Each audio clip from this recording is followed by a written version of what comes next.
Hello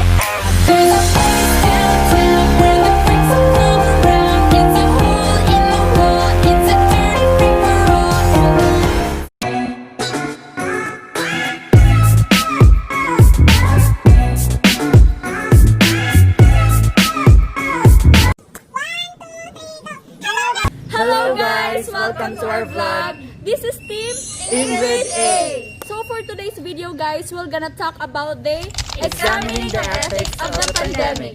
If you're interested and want to learn more about this topic, please keep on watching. Linya Corsanas, by the way. So before we start guys, let me define first the meaning of the pandemic. So it says here that a pandemic is defined as an epidemic occurring worldwide. Also, pandemic is a classical definition, includes nothing about population immunity, virology, or disease severity.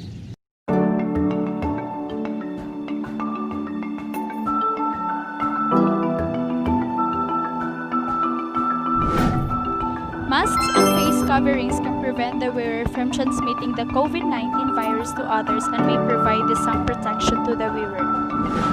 Sanitizing reduces the growth of viruses, fungi, and types of harmful bacteria. You can clean every day, but you should always sanitize and also disinfect to keep your home or workplace safe. A product that sanitizes effectively greatly reduces all bacteria, not just a specific type. So hello everybody, my name is Ainel Camaro, and for today's video we're gonna talk about just a short review or just a short background about the COVID-19 pandemic. So the COVID-19 pandemic has aggressively reached the most vulnerable, not only the elderly but also patients with chronic conditions such as cancer. In this study, we present the outlines of ethical thinking and the measures implemented to try to respect our basic values of care in the specific environment of an oncology. So in method, in Ethics Committee created an ethical watch system based on 24/7 shifts to assist practitioners in their daily decisions.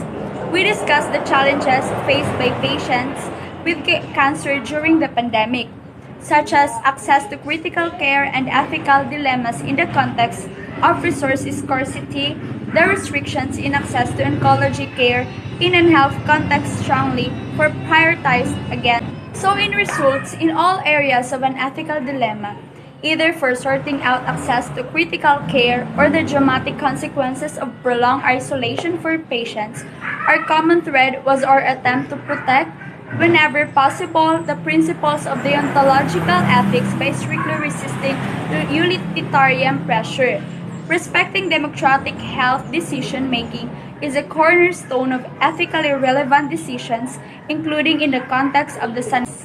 So lastly guys, in conclusion, the role of an ethics committee related to real-life situation includes not only a reflexive perspective in respect of fundamental principles, but also the help to enlighten and resolve ethical dilemmas in complex clinical situations. The ethical watch team assists physicians in decision-making, promoting the supportive and palliative dimension of care with a holistic view. We will talk about the pandemic or the impact of COVID-19. COVID-19 pandemic has led to a dramatic loss of human life worldwide and present and challenges public health, food system, and the world of work.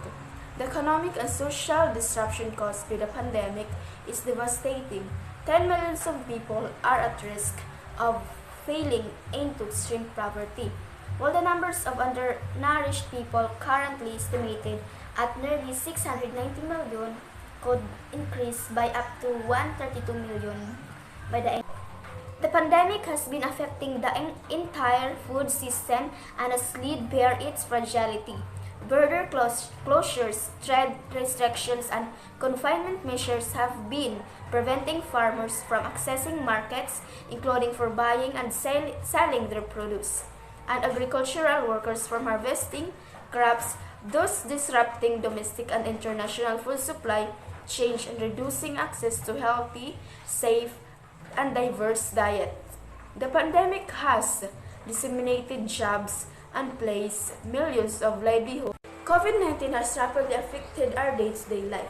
Business, disrupted trade and movements, Identification of the disease at an early stage is vital to control the spread of virus because it is very rapidly spreads from the persons to persons.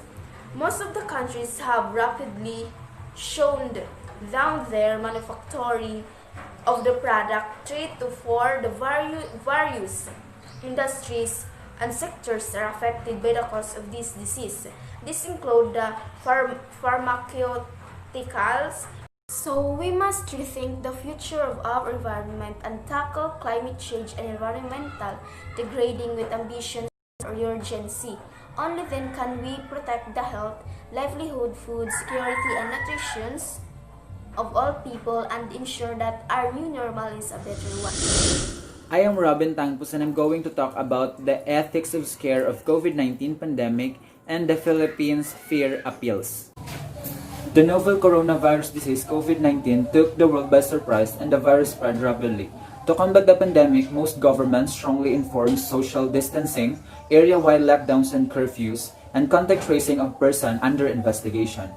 To motivate people to take preventive measures, some heads of states used what may be characterized as the friendlier strategies in the form of infographics, infomercials, and hashtags. On top of this, other governments have resorted to other extreme tactics which plays on people's fears to regulate behavior. In NCR, which has the most COVID-19 positive case, most areas have an assigned town crier who, while on a mobile truck, threatens residents with fines and possible jail time for non-compliance with set curfew hours. Even Philippine President Rodrigo Duterte dissuades the public from disobeying the ACQ with remarks like, if there is trouble or the situation arises that people fight and our lives are on the line, shoot them dead. The psychology literature refers to these scare tactics as fear appeal. Fear appeals are nothing new. Fear-arousing communication is a tool used to persuade others to act and behave in a certain way. Even medical practitioners employ fear-based medicine in clinical encounters when they try to coax patients to follow a course of action. Although fear appeals and scare tactics have been used in clear and present public health emergencies such as COVID-19, the tactics such public health intervention needs to be scrutinized. It might be argued that scare tactics are acceptable in times of crisis as long as they urge large population segments who are at moderate risk to adopt risk-reducing practices to influence those who are at high risk. Then, such reason may perhaps be grounded on the utilitarian principle of doing what best promotes the greatest benefits for the greatest number. I will be discussing about the things you need to know about COVID-19 pandemic, particularly on its most common symptoms such as fever, cough, headaches, fatigue, muscle or body aches, loss of taste or smell, sore throat, and diarrhea.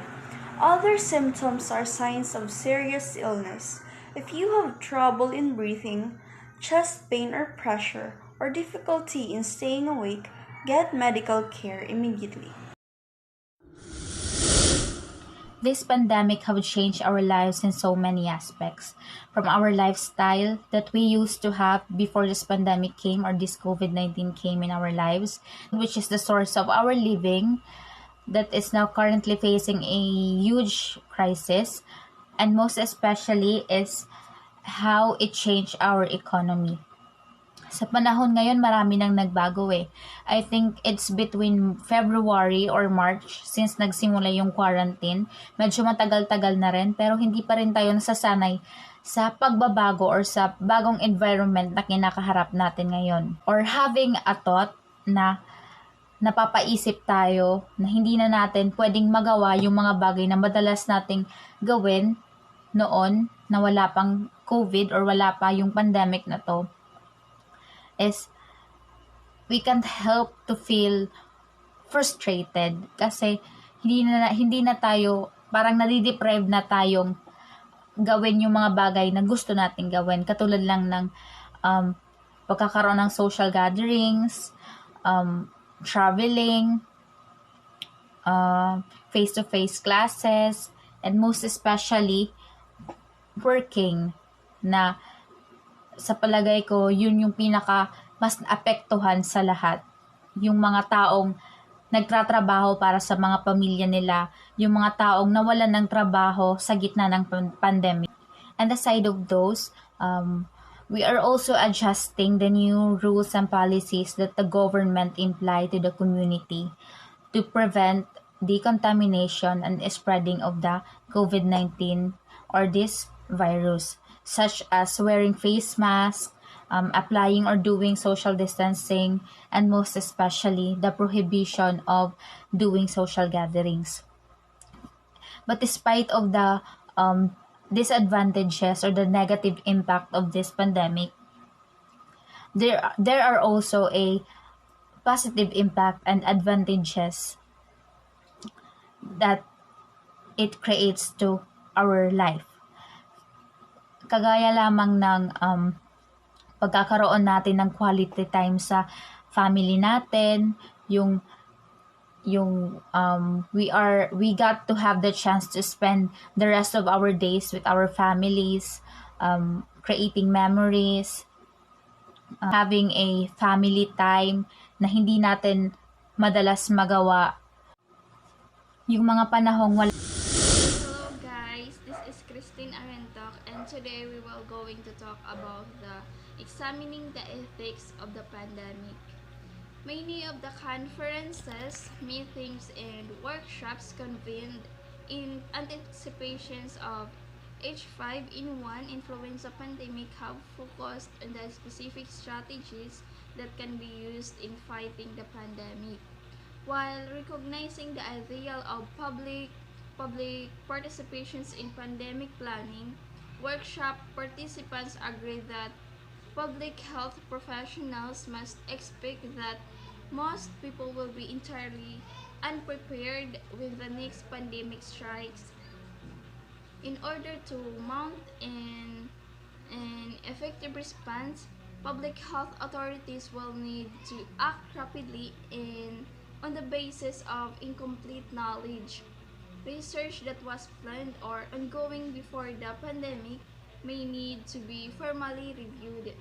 For example, in relation to risks, to study who are the participants, particularly the impact on patients who are already suffering from life-threatening and, in some settings, highly stigmatized disease, or to comply with public health control measures such as social distancing requirements. And that's all. Thank you. So that's it for today, guys. We hope that you've enjoyed and learned a lot